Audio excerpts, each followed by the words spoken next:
आया सोफिया मस्जिद की असल तारीखी हकीकत क्या है? यहूदी और ईसाई इस मस्जिद के ख़िलाफ़ क्यों हैं?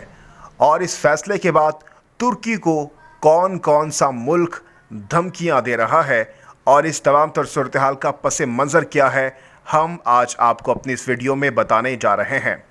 दोस्तों, तुर्क सदर रजब तैयब उर्दवान ने 1934 में मुस्तफ़ा कमाल अतातुर्क की जानिब से म्यूज़ियम में तब्दील की गई आया सोफिया मस्जिद को अदालती फ़ैसले के बाद बहाल करते हुए नमाज के लिए खोलने का ऐलान कर दिया है। तैयब उर्दवान आलमी सतह पर आया सोफिया की हैसियत तब्दील ना करने के लिए दबाव के बावजूद अदालती हुक्म आते ही मस्जिद का ऐलान कर चुके हैं।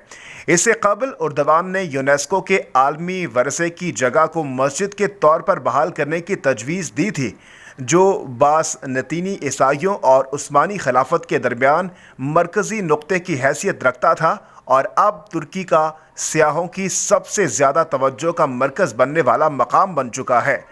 6ठी सदी ईस्वी में बनने वाली इमारत की हैसियत तब्दील करने की मुखालिफत करने में अमेरिका, यूनान और चर्च के रहनुमा सर फहरिस्त थे और तशवीश का इजहार कर चुके थे।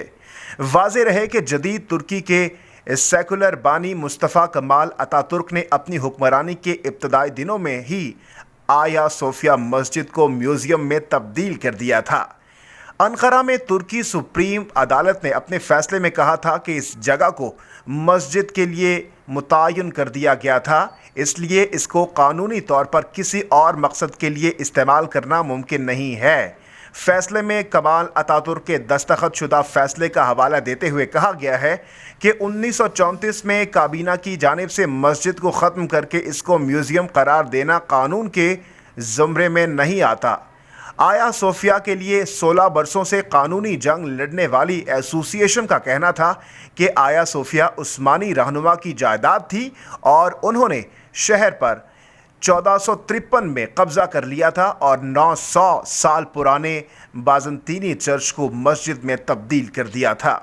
उन्होंने कहा कि उर्दवान एक सच्चे मुसलमान हैं और उन्होंने गुज़श्ता बरस मकामी इंतखाबात से कबल इमारत की हैसियत तब्दील करने के लिए शुरू होने वाली मुहिम की हिमायत की थी।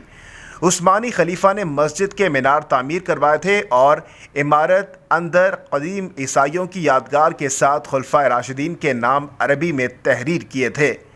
इसके साथ साथ अक़वाम मुत्तहिदा का सकाफ़ती इदारा यूनेस्को ने तुर्की को इस्तांबुल में बाज़ंतीनी दौर के आया सोफिया को म्यूज़ियम से मस्जिद में तब्दील करने से ख़बरदार करते हुए ज़ोर दिया था कि इस फैसले से कबल मुज़ाकरात किए जाएँ। यूनेस्को की तर्जुमान ने कहा कि ये इक़दाम मुत्तादिद वादे और कानूनी पेचीदगियाँ इससे वाबस्ता हैं। उनका कहना था कि एक रियासत को इसकी हुदूद में गैर मामूली आलमी हैसियत के वरसे पर कोई असर ना पड़ने को यकीनी बनाना चाहिए। तर्जुमान ने मज़ीद कहा कि किसी भी किस्म की तब्दीली से कबल यूनेस्को और इसकी आलमी वर्सा कमेटी को आगाह करना ज़रूरी है।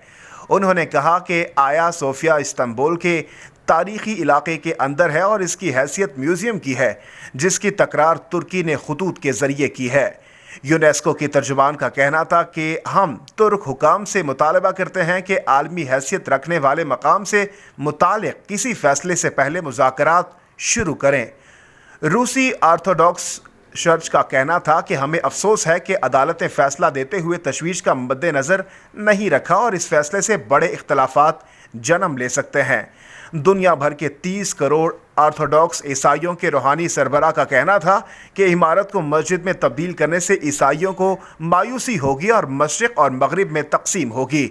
दूसरी जानिब अमरीकी सेक्रेटरी स्टेट माइक पोम्पियो और यूनान ने भी तुर्की पर जोर दिया था कि इमारत को म्यूज़ियम के तौर पर बरकरार रखें। ताहम तुर्क एसोसिएशन ने आया सोफिया मस्जिद को बहाल करने और इमारत की हैसियत तब्दील करने के लिए भरपूर मुहिम चलाई और उनका मौक़िफ़ था कि मुस्लिम अक्सरियती मुल्क तुर्की की हैसियत का बेहतरीन मज़हर है। इस फैसले के बाद पूरे यूरोप में एहतजाज का समा है और बहुत ज़्यादा तनकीद का निशाना बनाया जा रहा है तुर्क सदर रजब तैयब उर्दगान को। इस फैसले को आप किस नज़र से देखते हैं? कमेंट सेक्शन में अपना कमेंट ज़रूर दीजिए ताकि आपके तासुरात हम तक पहुंच सके। वीडियो को देखने के लिए आपका बहुत शुक्रिया। चैनल को सब्सक्राइब कर लीजिए। जहांगीर खान को जेके पॉइंट से दीजिए इजाज़त। अल्लाह हाफिज़ नासिर।